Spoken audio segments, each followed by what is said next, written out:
안녕하세요. 좋은 하루 보내세요. 저희 채널이 마음에 드셨다면 좋아요와 구독 부탁드려요. 여러분의 응원이 힘이 된답니다. 자, 이제 실화를 하나 들려드릴게요. 오늘의 주인공은 72살의 박순자 할머니입니다. 그녀는 외손자를 20년 넘게 홀로 키우며 자신의 온 인생을 수많은 팥죽 한 그릇, 한 그릇에 모두 쏟아부었습니다. 그녀는 자신이 한 걸음만 더 물러나면 가족의 화목과 이해를 얻을 수 있을 거라 믿었습니다. 하지만 그녀는 몰랐습니다. 자신이 양보한 것이 보금자리이자 뿌리이며 마지막 남은 존엄성이었다는 것을요. 지훈이한테 명예 이전해서 신혼집으로 쓰게 해요. 어차피 연세도 많으시니 요양원에 가실 때도 됐잖아요.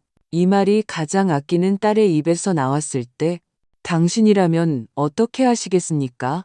그녀가 요양원에 막 들어선 순간 그녀는 온 가족에게 잊혀진 짐이 되어버렸습니다. 평생을 모시겠다는 약속은 서둘러 끊어버리는 전화벨 소리로 변했고 따뜻했던 안부 인사는 석 달이나 밀린 아무도 신경 쓰지 않는 요양원 독촉장 한 장으로 바뀌었습니다. 가족애라는 것이 현실의 이익 앞에서 가장 잔인한 민낯을 드러냈을 때 가족들에 의해 벼랑 끝으로 내몰린 이 할머니는 정녕 요양원에서 홀로 생의 마지막을 기다려야만 하는 걸까요? 아니요. 모두가 간과했던 한 가지 디테일, 서둘러 서명했던 서류 속 눈에 띄지 않는 하나의 부가 조항이 그녀가 역전승을 거둘 수 있는 유일한 무기가 되었습니다. 실버라이프 인사이드에 오신 것을 환영합니다. 오늘은 아무런 힘도 없어 보이는 한 노인이 어떻게 모두를 경악하게 만든 존엄성 사수 대작전을 펼치는지 함께 보시겠습니다. 제 이름은 박순자, 올해 72입니다. 인생 70고래이라 했던가요? 이 나이가 되니 세월은 마치 벽에 걸린 낡은 괴종시계 같습니다. 똑딱똑딱 흐르는 것은 시간이 아니라 추억이지요. 그리고 제 인생의 대부분의 추억은 김지훈이라는 아이에게 담겨 있습니다. 지훈이는 제 외손자이자 제 손으로 직접 키운 눈에 넣어도 아프지 않을 아이입니다. 오늘로 제가 아궁이 앞에서 지훈이를 위해 팥죽을 쏜 지 이만 번째 되는 날입니다. 저는 뚝배기 안에서 보글보글 김을 내며 끓고 있는 팥을 바라봅니다. 설탕물 속에서 떠올랐다. 가라앉기를 반복하며 알알이 부드럽고 쫀득하게 익어가는 모습이 마치 저와 지훈이 사이에 20여 년간 이어진 끈끈한 정과도 같았습니다. 벽에 걸린 달력, 모레 날짜에 저는 빨간 펜으로 진하게 동그라미를 쳐두었습니다. 모레는 지훈이의 25번째 생일입니다. 딸 미영이와 사위 서준이는 지훈이가 겨우 젖병을 물던 시절에 업무 때문에 해외로 동반 파견을 가게 되면서 아직 갓난아기였던 아이를 그때 아직 은퇴 전이었던 제게 맡겼습니다. 그렇게 맡긴 것이 어언 20년입니다. 저는 아직도 지훈이가 처음 옹알이를 하며 아빠, 엄마가 아닌 어눌한 발음으로 할미라고 불렀던 것을 기억합니다. 처음 아장아장 걸음마를 배울 때도 제 다리를 붙잡고 인생의 첫걸음을 떼었지요. 초등학교 첫 학부모 총회 때 젊은 부모들로 가득 찬 교실에 앉아있던 것도 백발이 성성한 저 할머니였습니다. 선생님이 김지훈 학생 보호자분하고 부를 때 제가 손을 들고 일어서자 주변의 모든 시선에 호기심이 어렸습니다. 중학생이 된 지훈이는 사춘기를 겪었습니다. 부모님과 전화로 대판 싸우고는 홧김에 집을 나갔습니다. 하지만 그 아이가 말하는 소위 집이라는 곳은 문이 잠긴 채 텅 비어 있었죠. 갈 곳이 있었을까요?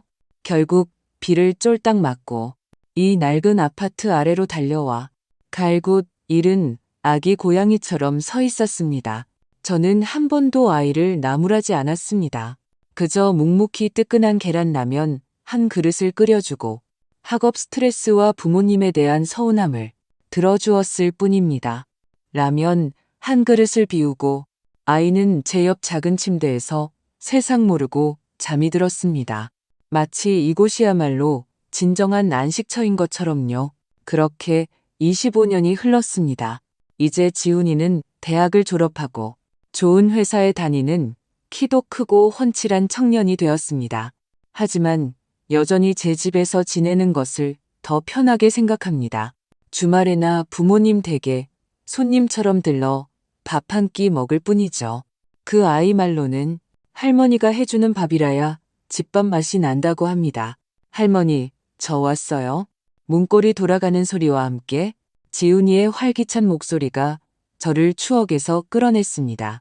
아이는 서류 가방을 내려놓자마자 주방으로 달려와 어릴 때처럼 숨을 깊게 들이마시며 과장되게 외쳤습니다.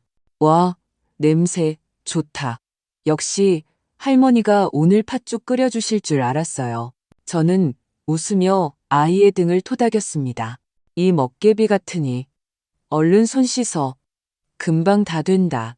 식탁에 앉아 팥죽을 한 숟갈 떠먹으며 만족스러운 표정을 짓는 아이를 보니 제 평생의 노고가 이 순간 모두 보상받는 기분이었습니다. 하지만 오늘따라 지훈이는 어딘가 마음이 다른 곳에 있는 듯 했습니다. 죽을 먹는 속도가 느려지고 그릇만 쳐다보며 몇 번이나 입을 열었다가 다시 말을 삼켰습니다. 무슨 심란한 일 있니? 제가 부드럽게 묻자 아이가 고개를 들었습니다. 얼굴에는 곤란함과 흥분이 뒤섞인 홍조가 어렸습니다. 할머니, 아이는 멋쩍게 머리를 극적였습니다. 모레 제 생일날 아름이 제 여자친구 있잖아요. 아름이가 할머니랑 저희 부모님 모시고 밖에서 같이 식사하고 싶대요. 그리고 드릴 말씀도 있다고. 제 심장이 덜컥 내려앉았습니다. 아름이. 저는 그 아이를 압니다. 예쁘고 집안도 좋은 아가씨죠. 지훈이가 2년 동안 만나면서 애지중지했습니다. 아무래도 이번 식사는 단순한 생일 축하 자리가 아닌 듯 했습니다. 마음 한편에서는 기쁨이 차올랐지만 다른 한편에서는 형용할 수 없는 상실감이 밀려왔습니다. 내 손으로 키운 아이가 결국은 다른 사람의 것이 되는구나. 좋은 일이지. 저는 웃으며 말했습니다. 할머니 꼭 갈게. 아름이한테도 이렇게 마음 써줘서 고맙다고 전해주렴. 지훈이는 제 말을 듣고 환하게 웃었습니다. 하지만 그날 밤 저는 잠을 설쳤습니다. 침대에 누워 옆방에서 들려오는 지훈이의 고른 숨소리를 들었습니다. 이 15년간 들어온 소리입니다. 저는 문득 생각했습니다. 아이가 결혼해서 자기 가정을 꾸리면 이 집도 이제 완전히 조용해지겠지. 이게 인생의 순리라고. 아이가 행복하다면 나도 기뻐해야 한다고 스스로를 위로했습니다. 그때 저는 참 순진했습니다. 제가 곧 목격하게 될 것이 행복한 시작이라고만 믿었으니까요. 지훈이가 예약한 레스토랑은 서울 도심의 한 고급 호텔 꼭대기 층에 있었습니다. 화려한 인테리어에 창밖으로는 찬란한 도시의 야경이 펼쳐졌습니다. 저와 딸 미영이, 사위 서준이가 먼저 도착했습니다. 미영이는 자리에 앉자마자 제게 불평을 늘어놓았습니다. 엄마, 지훈이도 참 철이 없지. 이렇게 비싼 데를 잡다니 돈 낭비 아니에요? 저는 웃으며 말했습니다. 애 성의인데 뭐. 1년에 한 번이잖니. 말은 그렇게 했지만 속으로는 아름이라는 아가씨 집안이 좋으니 이런 분위기에 익숙하겠구나 하고 생각했습니다. 곧이어 지훈이가 아름이를 데리고 왔습니다. 아름이는 오늘따라 유난히 예쁘게 꾸미고 있었습니다. 하얀 원피스를 입고 손에는 세련된 명품 가방을 들고 있었죠. 그녀는 들어오자마자 제 팔짱을 끼며 다정하게 할머니 하고 불렀습니다. 지훈이 생일 축하드려요. 그리고 이렇게 멋지게 키워주셔서 감사해요. 그 몇 마디에 제 마음은 꽃처럼 피어났습니다. 참 예쁘고 속도 깊은 아이구나 하고 생각했죠. 저녁 식사 분위기는 처음에는 더할 나위 없이 좋았습니다. 지훈이는 모두의 축복 속에서 미리 준비해둔 다이아몬드 반지를 꺼내 한쪽 무릎을 꿇고 아름이에게 청혼했습니다. 아름이는 수줍게 손을 내밀며 고개를 끄덕였고 룸 안에서는 뜨거운 박수갈채가 터져나왔습니다. 저는 눈앞의 한 쌍을 바라보았습니다. 제 손으로 키운 외손자가 인생의 새로운 단계로 나아가는 모습을 보니 눈시울이 뜨거워지며 감격의 눈물이 흐를 뻔했습니다. 미영이와 서준이도 만면에 웃음을 띠고 사돈들 분들께 연신술을 권했습니다. 하지만 이 기쁨은 불꽃처럼 화려했지만 짧았습니다. 화제가 자연스럽게 결혼이라는 현실적인 문제로 옮겨가자 공기는 조금씩 얼어붙기 시작했습니다. 아름이의 어머니, 우아하고 기품 있어 보이는 사부인이 손에 든 와인잔을 가볍게 흔들며 아무렇지 않은 듯하지만 거부할 수 없는 어조로 입을 열었습니다. 사부인, 저희 아름이가 어릴 때부터 곱게만 자라서 고생이란 걸 모르고 컸습니다. 젊은 애들 결혼하는데 저희가 뭐 큰 부귀영화를 바라는 건 아니지만 안정된 거처 하나는 기본 아니겠어요? 그녀는 잠시 말을 멈추고 미영이와 서준이의 어색한 얼굴을 훑어보더니 말을 이었습니다. 아름이 생각은 결혼 후에 시부모님이랑 같이 살고 싶어 하진 않고 전세살이도 하고 싶지 않다고 하네요. 그러니 서울 시내에 번듯한 신혼집 한 채. 이 정도가 과한 요구는 아니겠죠? 이 말은 마치 찬물 한 바가지처럼 룸 안의 모든 열기를 순식간에 꺼뜨렸습니다. 미영이와 서준이의 얼굴에서 미소가 굳어지는 것을 보았습니다. 두 사람의 평범한 월급과 그동안의 씀씀이로는 서울 시내에 번듯한 새 아파트를 산다는 것은 그야말로 하늘의 별 따기였습니다. 룸 안은 숨막히는 침묵에 휩싸였습니다. 바로 그때 제 딸 미영이가 갑자기 입을 열었습니다. 그녀는 아름이의 부모님을 보지도 난처해하는 남편을 보지도 않았습니다. 대신 고개를 돌려 제게 시선을 던졌습니다. 그 눈빛에는 제가 잘 아는 어릴 때부터 제게 무언가를 바랄 때마다 드러내던 기대와 당연함이 뒤섞인 표정이 담겨 있었습니다. 엄마. 그녀의 목소리는 크지 않았지만 모든 사람의 귀에 선명하게 들렸습니다. 저희 집 사정 아시잖아요. 지훈이가 결혼한다는데 저희가 집을 팔아서라도 보태야겠지만 요즘 서울 집값이 정말. 그녀는 잠시 말을 멈추고 다음 말을 위한 포석을 까는 듯 했습니다. 지훈이가 어릴 때부터 엄마 집에서 살았잖아요. 20년 넘게 살아서 자기 집보다 더 편하게 생각하고 그 동네 환경도 익숙하고요. 그러니 미영이는 저를 바라보며 마침내 저를 벼락 맞은 듯 충격에 빠뜨린 그 말을 내뱉었습니다. 엄마가 사시는 그 아파트, 지훈이한테 명예 이전해서 신혼집으로 쓰게 하면 어떨까요?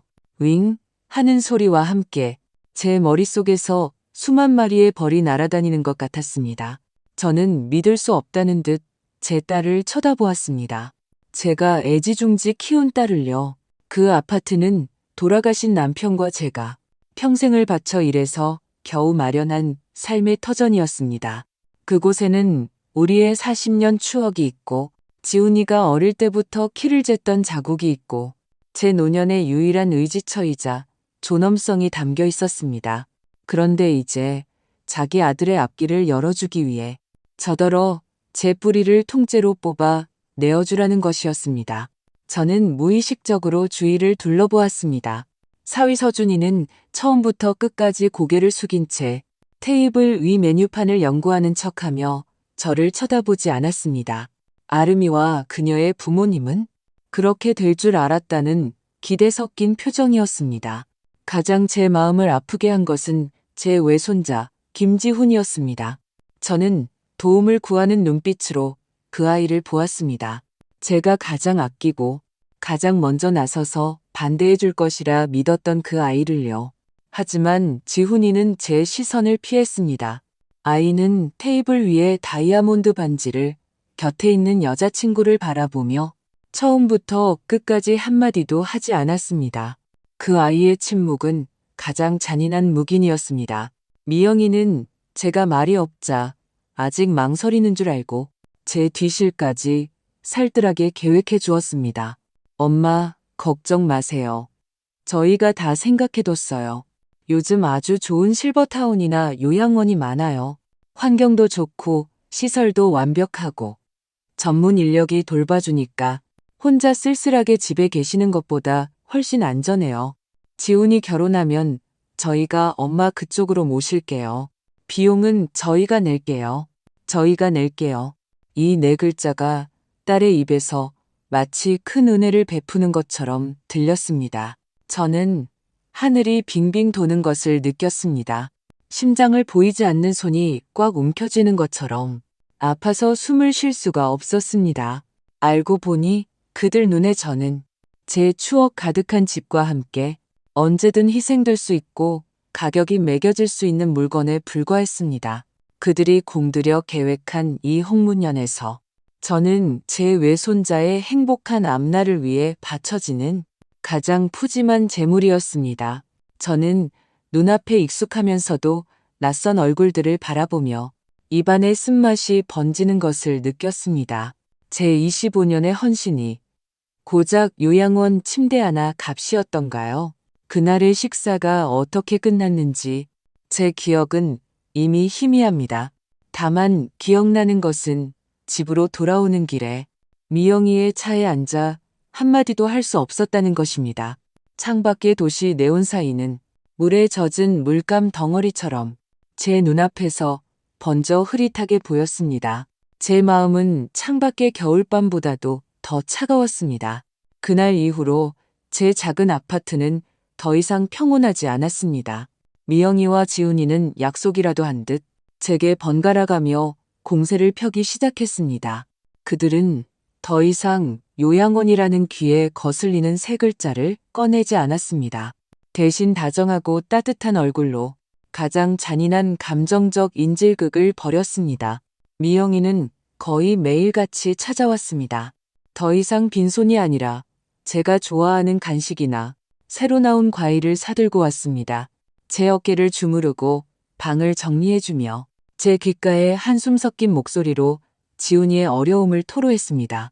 엄마, 지훈이가 어릴 때부터 자존심이 강한 거 아시잖아요. 아름이네 집안이 저렇게 좋은데 애가 스트레스가 얼마나 크겠어요. 요즘 집 문제 때문에 걱정돼서 살이 쭉쭉 빠지고 밤에 잠도 못 잔대요. 엄마, 그냥 얘 한번 도와준다 생각하고 이번 한 번만 좀 들어주세요. 네? 엄마가 지훈이 제일 아끼시잖아요. 아낀다는 그 말 한마디, 한마디가 제 심장의 바늘처럼 밝혔습니다. 지훈이는 더 직접적인 감정카드를 꺼내 들었습니다. 예전처럼 장난기 넘치는 모습은 사라지고 말수가 적어지고 미간에는 늘 풀리지 않는 시름이 가득했습니다. 제가 텔레비전을 보고 있으면 조용히 제 곁에 앉아 아무 말 없이 저를 바라보거나 제가 팥죽을 끓일 때면 뒤에서 저를 껴안고 제 어깨에 머리를 기댄 채 어릴 때처럼 어리광을 부렸습니다. 할머니, 저 너무 힘들어요. 전 정말 쓸모없는 놈이에요. 아름이한테 번듯한 집 하나도 못 해주다니. 한 번은 눈시울을 붉히며 제게 이렇게 말했습니다. 할머니, 만약 정말 집 때문에 결혼 못하게 되면 저 그냥 안 살래요. 이 말이 저를 무너뜨린 마지막 지푸라기였습니다. 저는 눈앞에 이 아이, 제 손으로 키우고 제 목숨처럼 여기는 외손자를 바라보았습니다. 고통스러워하는 아이의 모습을 보니 제 마음은 완전히 무너져 내렸습니다. 저는 평생 제 자신을 위해 살아본 적이 없었습니다. 젊었을 때는 남편을 위해, 중년에는 딸을 위해, 늙어서는 외손자를 위해 살았습니다.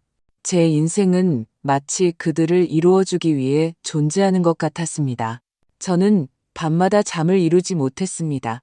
머릿속 한편에는 추억이 가득해 참아놓을 수 없는 낡은 집이, 다른 한편에는 나 불행해요라고 쓰인 외손자의 얼굴이 떠올랐습니다.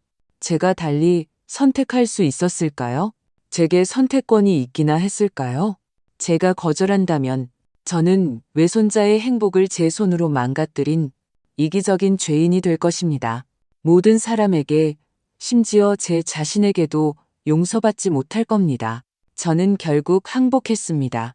어느 흐린 날 오후, 저는 제 앞에 앉은 미영이와 지훈이를 향해 지친 얼굴로 고개를 끄덕였습니다. 알겠다. 너희들 뜻대로 하마. 집은 지훈이에게 주겠다. 그 순간 저는 모자의 얼굴에 안도의 한숨과 함께 환한 미소가 피어나는 것을 보았습니다. 그리고 제 마음은 끝없는 시면 속으로 가라앉았습니다. 다음 날부터 미영이는 놀라울 정도로 신속하게 움직였습니다. 금세 법무사를 알아보고 등기소에 가서 증여명의 이전 절차를 밟을 날짜까지 잡았습니다. 그날 저는 꼭두각시 인형처럼 딸에게 이끌려 차가운 관공서 건물로 들어섰습니다. 우리를 담당한 법무사는 제 오랜 동창인 최민식 씨였습니다. 수십 년 만에 만났는데 그는 저를 보자마자 반갑게 인사했습니다. 순자야, 오랜만이다. 너 정말 복 많다.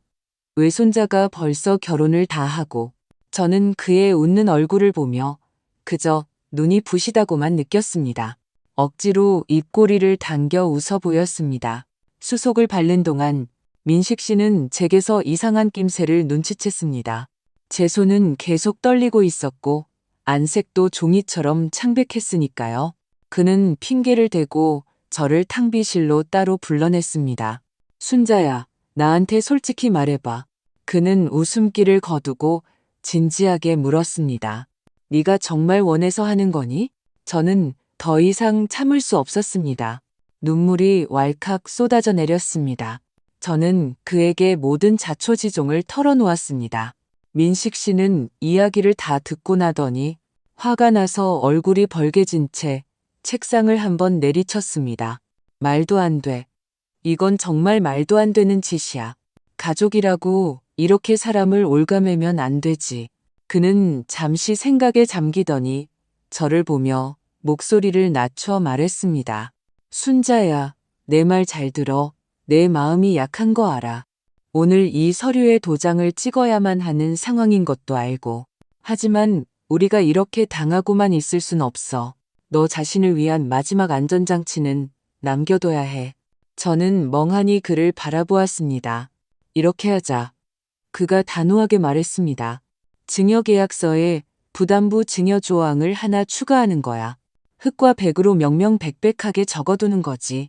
수중인 김지우는 증여인 박순자에 대한 종신 부양 의무를 지며 해당 주택에서의 영구 거주권을 보장해야 한다.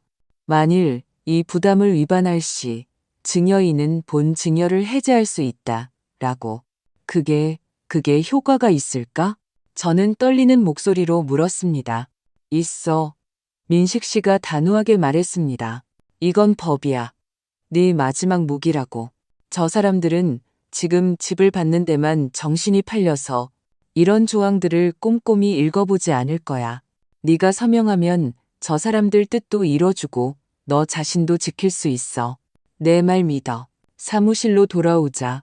민식 씨는 정말로 그 두꺼운 계약서 뭉치에 아무도 모르게 그 결정적인 조항을 추가했습니다. 미영이와 지훈이는 그의 예상대로였습니다. 모든 관심은 등기 권리증과 명의 이전 날짜에 쏠려 있었죠. 빽빽한 법률 용어들은 대충 몇 장 넘겨보고는 법무사의 안내에 따라 자신의 이름을 서명했습니다.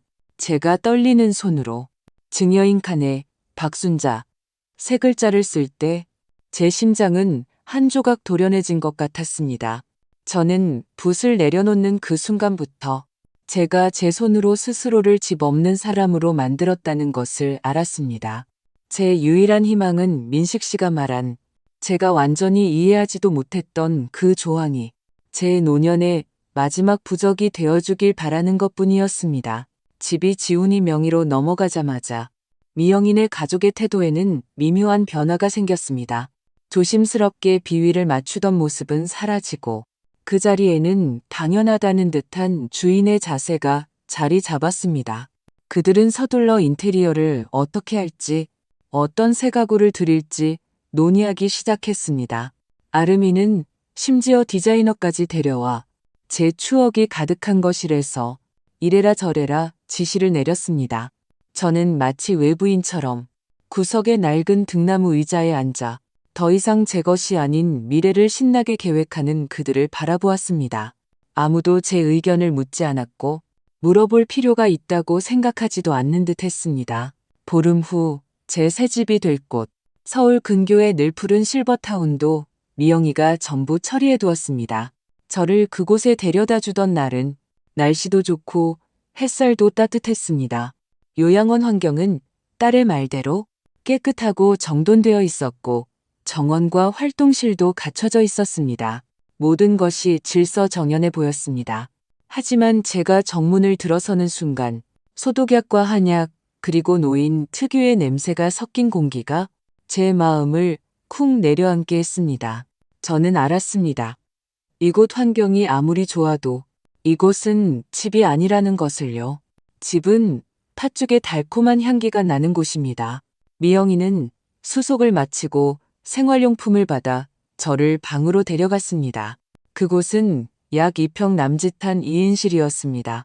창가 쪽 침대 하나는 너무나 간소해서 새하얀 시트가 눈이 부실 정도였습니다. 엄마, 보세요. 여기 얼마나 좋아요.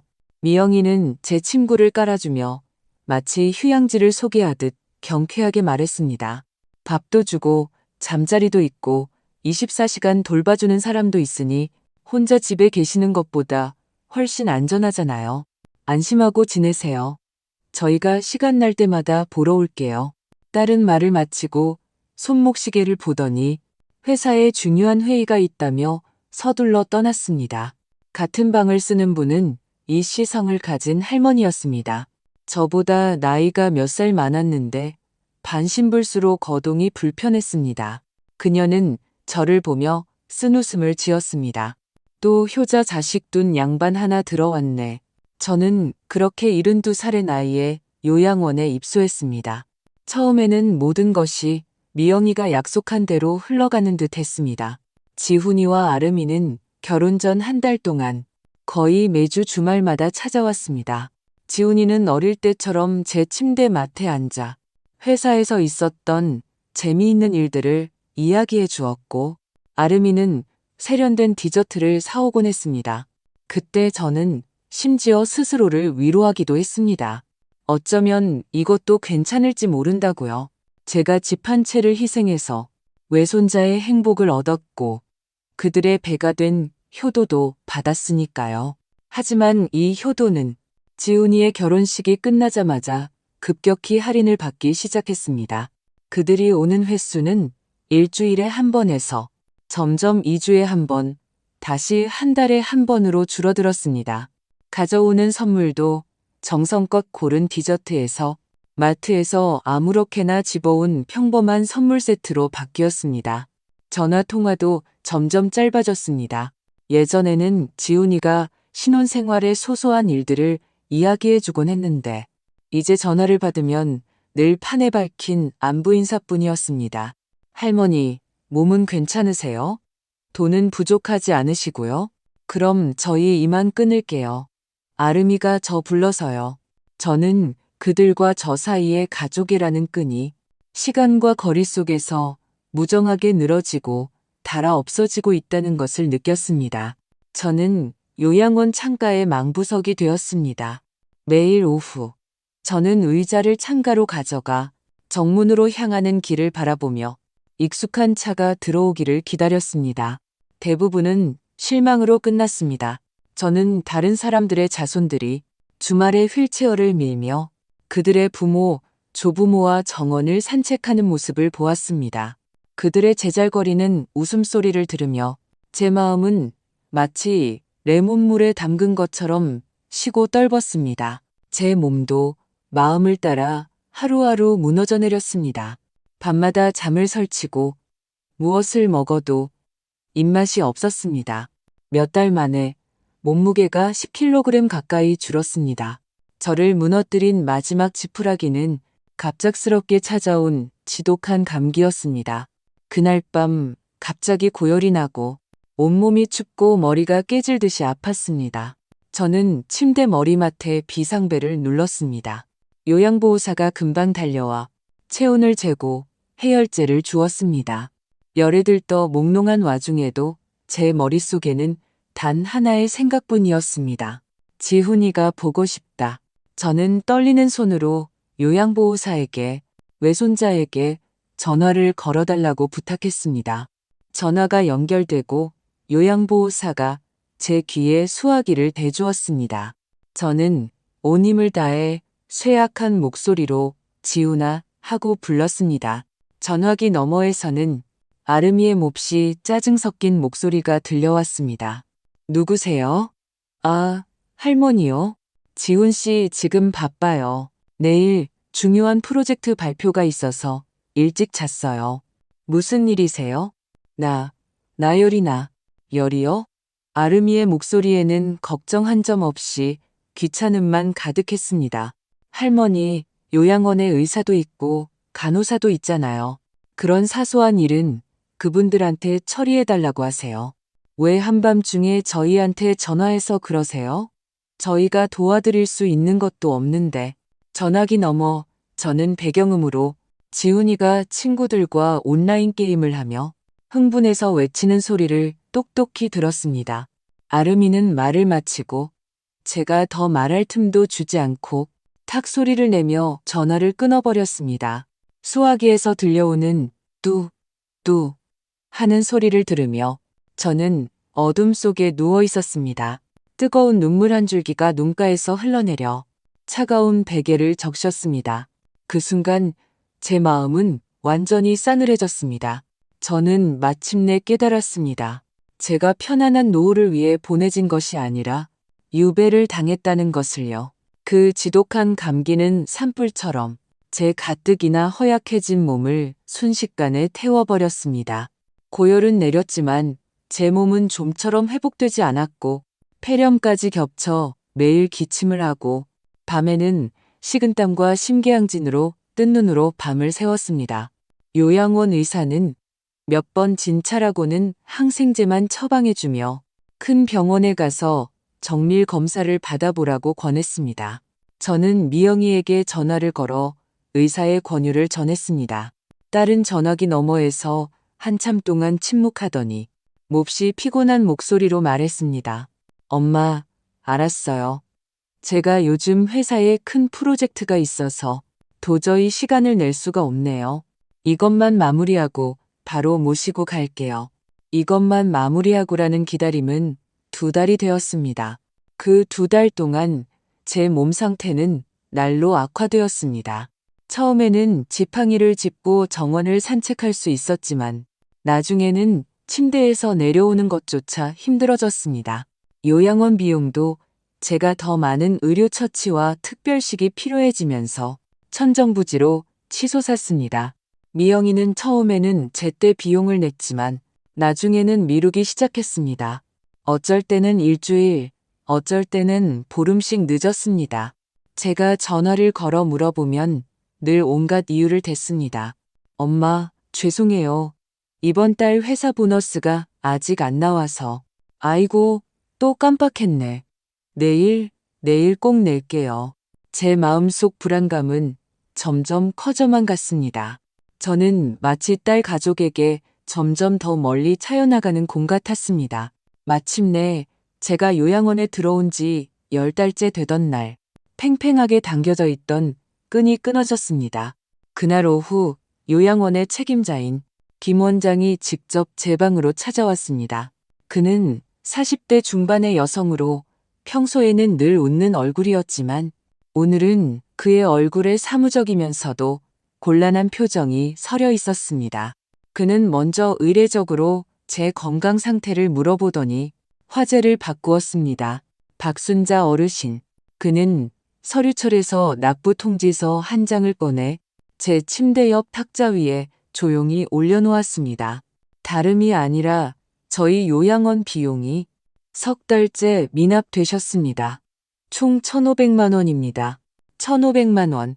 이 숫자는 마치 거대한 돌덩이처럼 제 심장을 세게 내리쳤습니다. 저희도 여러 차례 따님인 김미영 씨에게 연락을 드렸습니다. 김 원장의 어조는 최대한 완곡했지만 계속 처리 중이라고만 하시네요. 아시다시피 저희도 민간기관이라 운영비가 있어서요. 그래서 혹시 어르신 쪽에서 먼저 방법을 좀 찾아보실 수 있을까 해서요. 저는 입을 벌렸지만 아무 소리도 낼 수 없었습니다. 제가 무슨 방법이 있겠습니까? 저는 돈 한 푼 없는 노인으로 이 작은 병실에 갇혀 있는데 제가 어디 가서 방법을 찾겠습니까? 김 원장은 제 안색이 새하얗게 질린 것을 보고 자신이 좀 잔인했다고 생각했는지 덧붙였습니다. 어르신, 너무 걱정 마세요. 당장 다 내시라는 건 아니고요. 다만 저희 센터 규정상 정말 어려우시면 저희가 어르신을 지금 계신 1인 간호실에서 저쪽 비용이 좀 더 저렴한 6인 일반 병실로 옮겨드려야 할 것 같습니다. 그쪽 환경이 좀 안 좋긴 하지만 비용은 많이 절약될 거예요. 일반 병실. 저는 그곳을 압니다. 이 건물 뒤편에 있는 방은 더 작고 비좁으며 요양보호사도 더 적은 곳. 그곳에 사는 사람들은 대부분 의지할 곳 없이 정부의 최저생계비 보조로 살아가는 독거노인들이었습니다. 1인실에서 일반 병실로. 이것은 단순히 환경의 변화가 아니라 신분의 강등이자 존엄성의 박탈이었습니다. 저는 떨리는 손으로 침대 머리맡에 휴대전화를 들고 김 원장 앞에서 미영이에게 전화를 걸었습니다. 이번에는 더 이상 어떤 변명도 듣고 싶지 않았습니다. 전화벨이 한참 울린 뒤에야 연결되었습니다. 엄마, 무슨 일이에요? 미영이의 목소리는 몹시 짜증이 나 있었습니다. 미영아. 제 목소리는 심하게 떨렸습니다. 요양원에서 돈 내라고 독촉이 왔어. 돈을 안 내면 나를 일반 병실로 옮긴다고 하더라. 전화기 너머에서 긴 침묵이 흘렀습니다. 제가 예전처럼 알았어, 처리할게라고 얼버무릴 것이라 생각했을 때 미영이는 제가 한 번도 들어본 적 없는 얼음장처럼 차갑고 단호한 목소리로 저를 완전히 지옥으로 떨어뜨리는 그 말을 내뱉었습니다. 엄마, 저희가 돈 찍어내는 기계인 줄 아세요? 지훈이랑 아름이 이제 막 결혼해서 돈 들어갈 때가 천지예요. 애 낳을 준비도 해야 하는데 어느 것 하나 돈 안 드는 게 없다고요. 저랑 서준 씨도 그냥 평범한 직장인이에요. 월급 뻔한데 엄마 요양원 비용만 한 달에 500만 원이 넘어요. 저희더러 어떻게 감당하라는 거예요? 일반실이면 어때요? 어차피 다 똑같이 사는 데잖아요. 그냥 좀 참고 거기 계세요. 길바닥에 놔앉는 것보다야 낫잖아요. 탁. 딸은 전화를 끊어버렸습니다. 저는 휴대전화를 쥔 채 침대에 멍하니 앉아 있었습니다. 온몸에 피가 머리로 솟구쳤다가 순식간에 썰물처럼 빠져나가는 기분이었습니다. 그런 거였구나. 그들 눈에 저는 더 이상 효도해야 할 어머니가 아니라 언제든 희생시키고 등급을 낮출 수 있는 무거운 경제적 부담이었구나. 제가 그들을 이루어주기 위해 포기했던 집이 이제는 그들이 저를 비난하고 버리는 가장 당당한 이유가 되었구나. 창밖의 햇살은 분명 따뜻한데 제 몸에는 한 줄기 온기도 느껴지지 않았습니다. 저는 마침내 깨달았습니다. 저의 모든 양보와 희생이 감사가 아닌 뻔뻔한 혐오와 당연한 유기로 돌아왔다는 것을요. 그 순간 제 마음속에 가족에 대해 남아있던 미약한 환상이 완전히 깨져버렸습니다. 그날 밤 저는 뜬 눈으로 밤을 새웠습니다. 미영이의 얼음장같이 차가운 말이 마치 녹슨 톱처럼 제 마음을 끊임없이 헤집었습니다. 같은 방에 이 씨의 할머니가 제가 눈을 뜬 채 멍하니 천장을 바라보는 것을 보고 한숨을 쉬며 나지막이 말했습니다. 또 속 썩는구나, 동생. 내 말 한마디만 들어. 늙으면 기댈 건 자기 자신밖에 없어. 자기 자신밖에. 이 네 글자가 마치 번개처럼 제 혼란스러운 머릿속에 어둠을 갈랐습니다. 날이 밝아올 무렵 첫 새벽빛이 창틈으로 스며들어 침대 탁자 위에 차가운 납부 통지서에 내려앉았습니다. 저는 그 종이를 오랫동안 뚫어지게 쳐다보았습니다. 제 머릿속에서는 지난 1년의 기억들이 걷잡을 수 없이 반복해서 재생되었습니다. 미영이의 확신에 찬 약속을, 지훈이의 애원하던 눈물을, 등기권리증을 받아들었을 때 그들의 환한 미소를 떠올렸습니다. 그리고 이곳에 보내졌을 때의 쓸쓸함을, 지훈이의 결혼 후 점점 줄어드는 전화를, 전화기 너머 아름이의 짜증 섞인 목소리와 딸의 마지막 무정한 말을 떠올렸습니다. 모든 장면이 주마등처럼 제 눈앞을 스쳐 지나갔습니다. 슬픔이 극에 달하면 마음이 죽는다고 했던가요? 제 모든 감정이 그날 밤 모두 소진되었다고 생각했을 때 새롭고 낯선 감정 하나가 이미 만신창이가 된 제 마음 밑바닥에서 끈질기게 싹을 틔웠습니다. 그것은 슬픔도 절망도 아니었습니다. 그것은 지독하게 차갑고 정신이 번쩍 드는 분노였습니다. 내가 왜 평생을 그들을 위해 희생하고 결국에는 마음대로 버려지는 쓰레기 취급을 받아야 하는가? 내가 왜 그들의 배신을 참고 이 낯선 곳에서 아무런 존엄도 없이 죽음이 오기만을 기다려야 하는가? 아니, 나는 억울해서 이대로는 못 죽는다. 바로 그때 1년 넘게 애써 잊고 있던 한 장면이 마치 영화의 클로즈업처럼 선명하게 제 머릿속에 떠올랐습니다. 등기소에서 제 오랜 동창 민식 씨가 저를 탕비실로 데려가 진지한 얼굴로 말했던 장면이었습니다. 순자야, 너 자신을 위한 마지막 안전장치는 남겨둬야 해. 계약서에 부담부 증여 조항을 추가하자. 이건 법이야. 네 마지막 무기라고. 저는 물에 빠진 사람이 구명다처를 잡듯 그 기억을 붙잡았습니다. 저는 거의 침대에서 벌떡 일어나다시피 했습니다. 너무 급하게 움직인 탓에 격한 기침이 터져 나왔지만 신경 쓸 겨를이 없었습니다. 저는 떨리는 손으로 침대 탁자 맨 아래 잠겨있던 서랍을 열었습니다. 그 안에는 제 모든 살림이 들어 있었습니다. 낡은 옷 몇 벌, 남편과의 결혼사진, 그리고 비닐 파일에 소중하게 보관된 서류 한 부. 저는 떨리는 손으로 그 서류를 꺼냈습니다. 그것은 당시 민식 씨의 고집으로 제가 남겨두었던 증여 계약서 사본이었습니다. 저는 돋보기 안경을 쓰고 그 서류를 창가의 빛에 비추어 한 글자 한 글자 시험을 준비하는 학생처럼 꼼꼼히 읽었습니다. 제 시선은 마침내 계약서의 부가 조항란에 멈췄습니다. 제가 당시에는 완전히 이해하지 못했지만 민식 씨가 특별히 굵은 글씨로 표시해 두었던 그 문장을 찾았습니다. 부담부 증여 조항.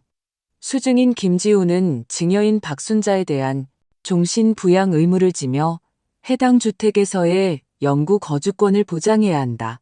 만일 이 부담을 위반할 시 증여인은 본 증여를 해제할 수 있다. 증여인은 본 증여를 해제할 수 있다. 이 9글자가 마치 한 줄기 금빛처럼 제 어두운 마음을 환하게 비추었습니다. 저는 그 서류를 쥔 채 흥분으로 손을 심하게 떨었습니다. 저는 그 문장을 반복해서 읽고 또 읽었습니다. 모든 글자가 제 머릿속에 깊이 새겨질 때까지요. 나는 아무것도 없는 게 아니었다. 나는 당하고만 있을 수밖에 없는 사람이 아니었다.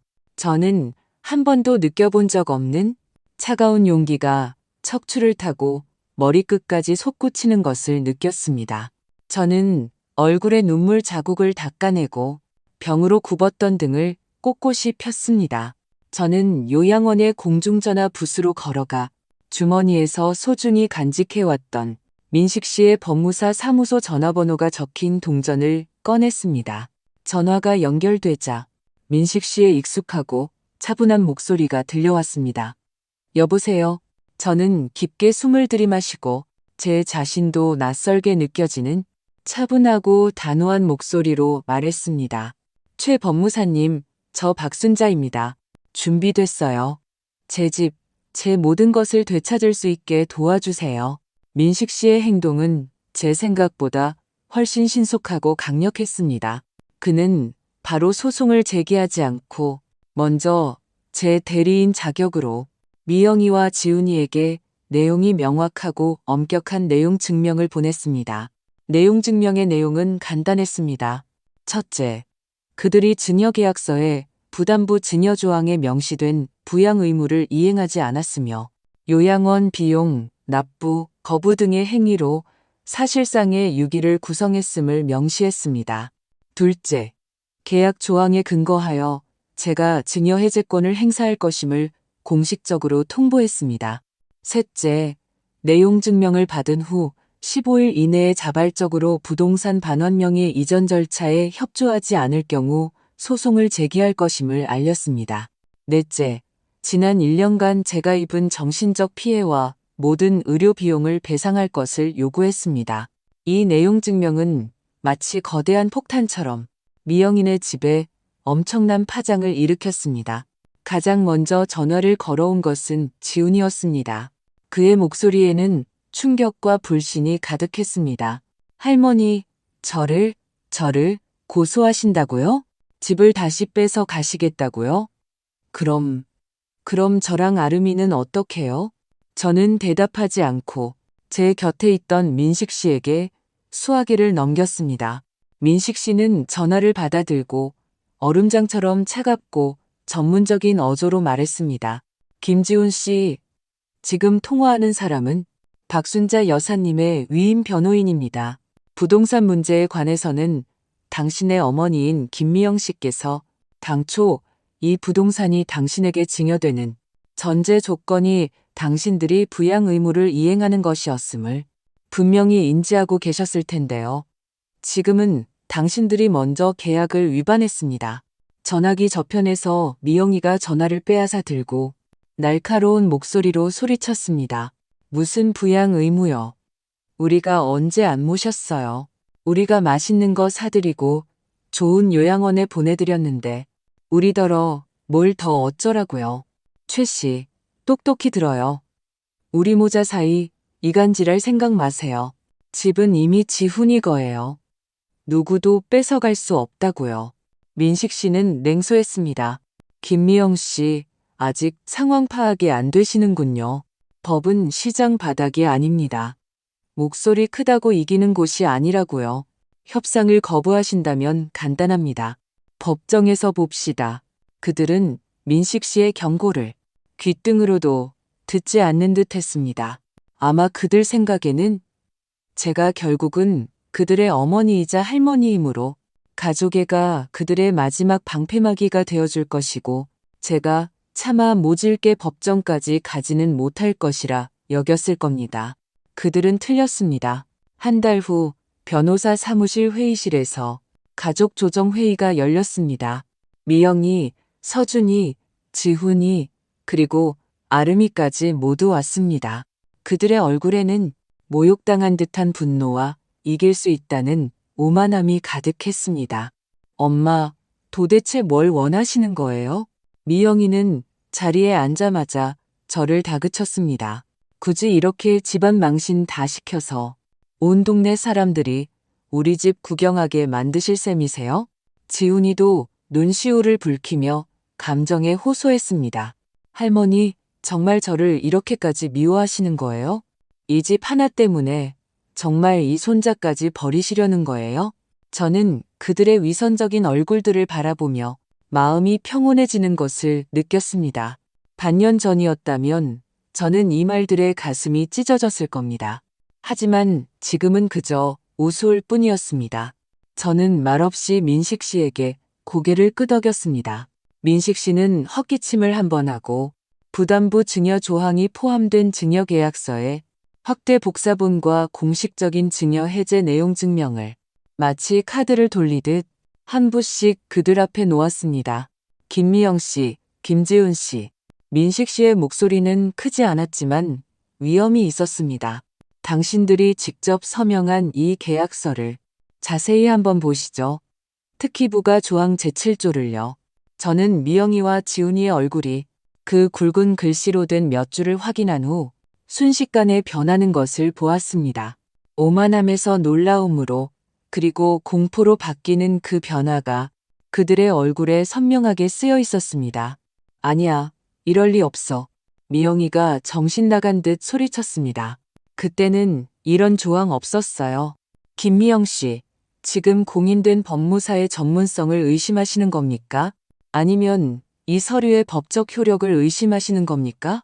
민식 씨는 서류 가방에서 당시 등기소에 보관된 간인이 찍힌 원본을 꺼냈습니다. 흑과 백으로 명명백백합니다.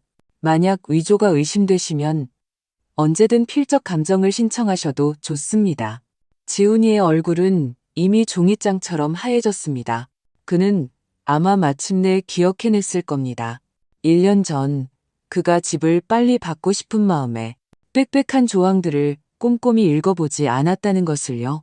민식 씨는 의자에 등을 기댄 채 두 손을 깍지 끼고 최종 판결을 내리듯 선언했습니다. 제 의뢰인인 박순자 여사님께서는 여러분들이 지난 1년간 부양 의무를 이행하지 않고 유기 행위를 한 사실에 근거하여 지금 정식으로 그분의 권리를 행사하십니다. 그는 잠시 말을 멈추고 칼날 같은 시선으로 그들 한 명 한 명을 훑어보았습니다. 본 부동산 증여를 해제하고 즉시 주택 소유권을 반환할 것을 요구합니다. 회의실은 죽음과 같은 정적에 휩싸였습니다. 미영이와 지훈이는 마치 영혼이 빠져나간 두 개의 조각상처럼 그 자리에 멍하니 서 있었습니다. 그들은 자신들이 이길 것이라 확신했던 이 협상이 이런 식으로 완전히 뒤집힐 것이라고는 꿈에도 생각지 못했을 겁니다. 그들이 공들여 계획했던 집에 대한 모든 달콤한 꿈이 이 순간 그들이 한 번도 신경 쓰지 않았던 계약서 한 장에 의해 산산조각 났습니다. 넋이 나간 그들의 모습을 보며 제 마음속에는 한 점의 복수심도 없었습니다. 오직 모든 것이 끝났다는 피로감뿐이었습니다. 저는 자리에서 일어나 민식 씨의 부축을 받으며 떠날 준비를 했습니다.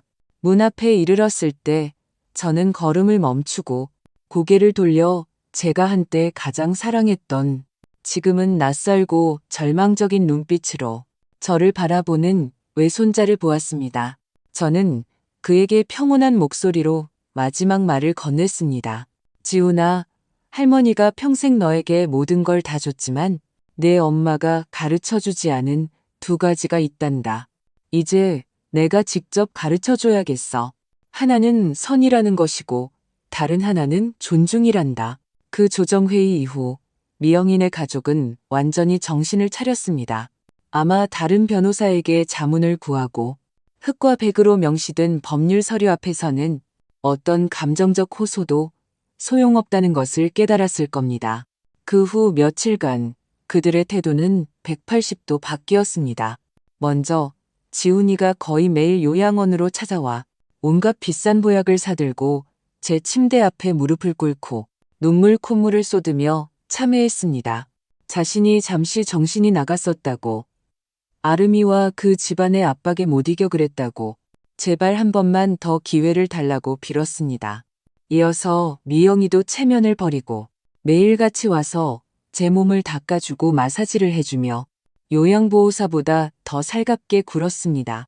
자신이 불효했다고 그저 아들이 잘 되기를 바랐을 뿐인데 제게 상처를 줄 줄은 몰랐다고 울었습니다.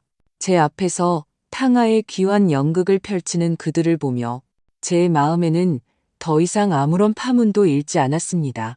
신뢰는 거울과 같아서 깨지면 그만입니다.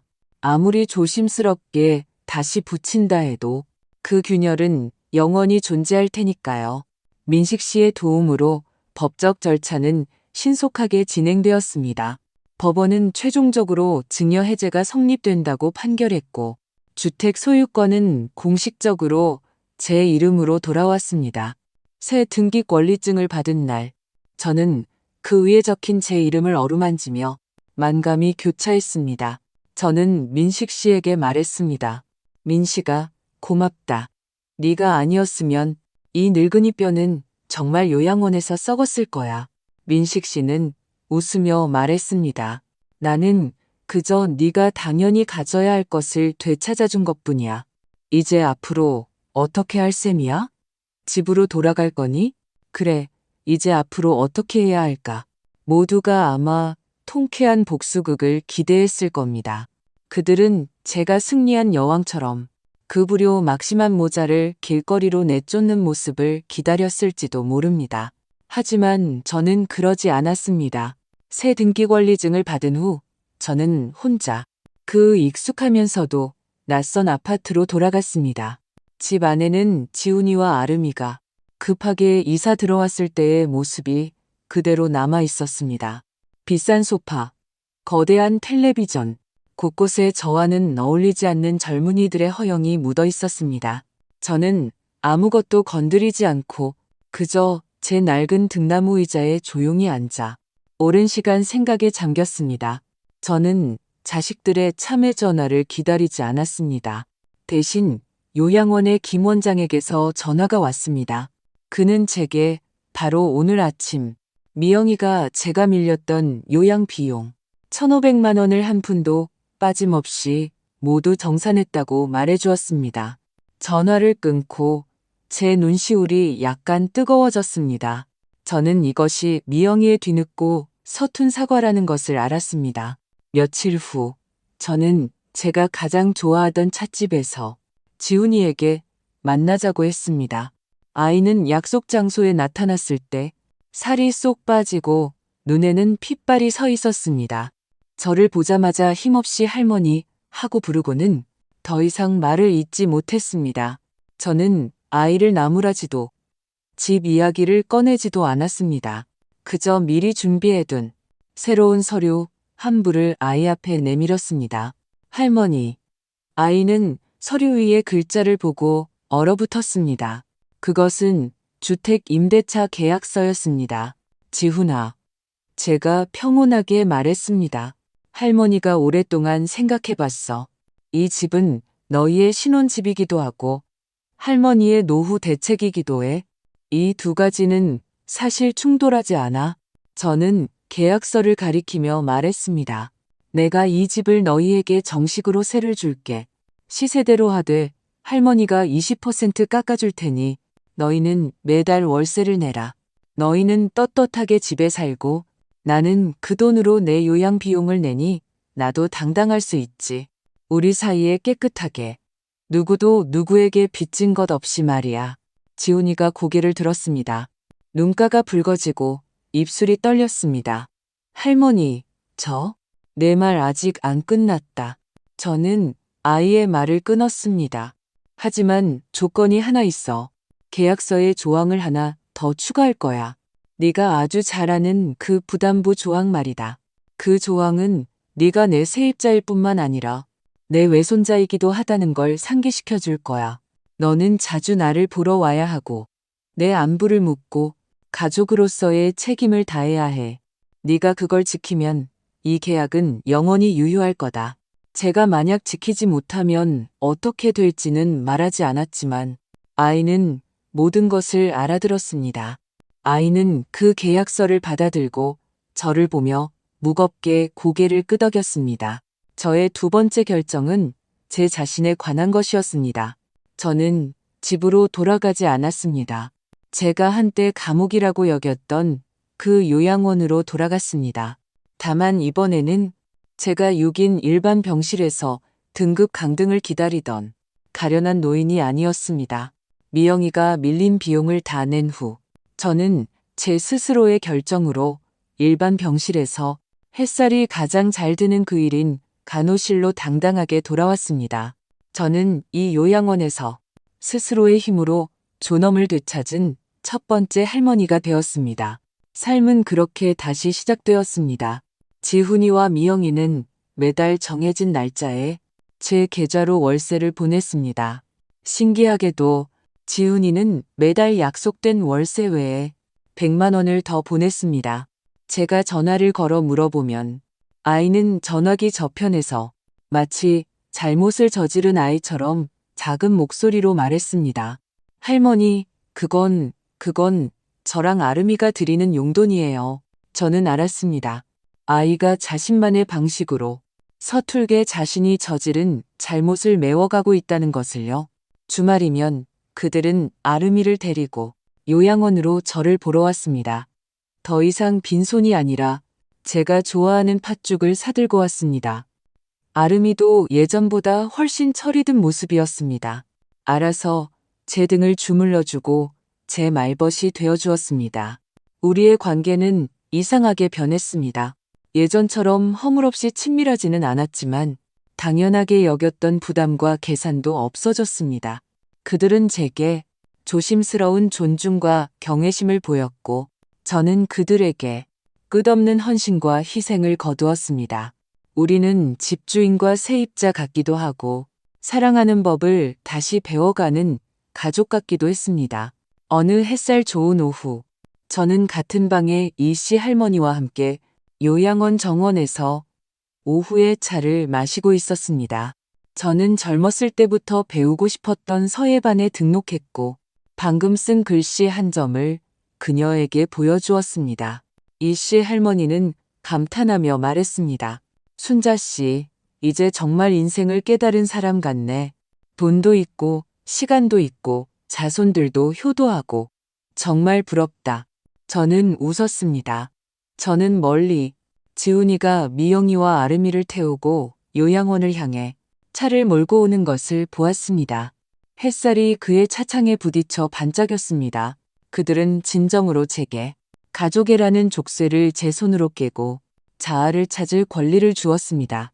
그리고 제 아이들에게 어떻게 사랑하고 어떻게 존중하는지를 다시 가르칠 기회를 주었습니다. 저는 제가 한때 평생을 바쳐야 한다고 믿었던 그 가족을 잃었지만 제 자신을 위해 그리고 제 가족을 위해 더 넓고 더 건강하며 더 마음 편한 새로운 세상을 찾았습니다. 오늘의 사례는 여기까지입니다. 박순자 할머니는 깊은 복선이 담긴 계약서 한 장으로 집을 되찾았을 뿐만 아니라 더 중요하게는 자신의 손으로 후손들에게 존중과 선이 무엇인지를 가르쳤습니다. 이 결말은 지혜가 가득하다고 할 수 있습니다. 하지만 전체 과정을 돌이켜보면 여전히 우리가 깊이 생각해 볼 만한 몇 가지 지점이 있습니다. 첫째, 여러분은 딸과 외손자의 후회와 보상이 진심에서 우러나온 것이라고 생각하시나요? 아니면 현실적인 압박에 의한 어쩔 수 없는 선택이었을까요? 이렇게 계약적인 성격을 띤 다시 세워진 가족관계가 과거처럼 순수했던 시절로 돌아갈 수 있을까요? 둘째, 만약 당시에 박 할머니의 오랜 친구가 그녀를 위해 부담부 증여 조항을 추가하지 않았다면 그녀의 노년은 어떤 모습이었을까요? 이것은 우리에게 가족 재산 문제를 다룰 때 가족에 대한 신뢰 외에도 자신을 위한 마지막 방어선으로 법이 필요하다는 것을 상기시켜주는 것은 아닐까요? 가장 핵심적인 질문은 이것입니다. 전통적인 자식이 부모를 봉양한다는 관념과 현대적인 독립적 노후, 사상이 충돌하는 지금 우리는 어떻게 처신해야 할까요? 가족애가 이익과 결부될 때 그 균형의 선은 어디에 그어야 할까요? 박 할머니가 마지막에 외손자에게 집을 세를 준 처리 방식에 대해 여러분은 동의하십니까? 혹은 더 원만하고 지혜로운 해결책이 있다고 생각하시나요? 아래 댓글창에 여러분의 생각과 견해를 남겨주세요. 여러분의 모든 의견은 같은 어려움에 직면한 가정에 소중한 참고 자료가 될 수 있습니다. 저희 콘텐츠에 공감하신다면 구독 버튼을 누르는 것을 잊지 마시고 이 실제 경험담을 주변 친구들과 공유해주세요. 댓글창에서 여러분의 통찰력 있는 의견을 기다리겠습니다.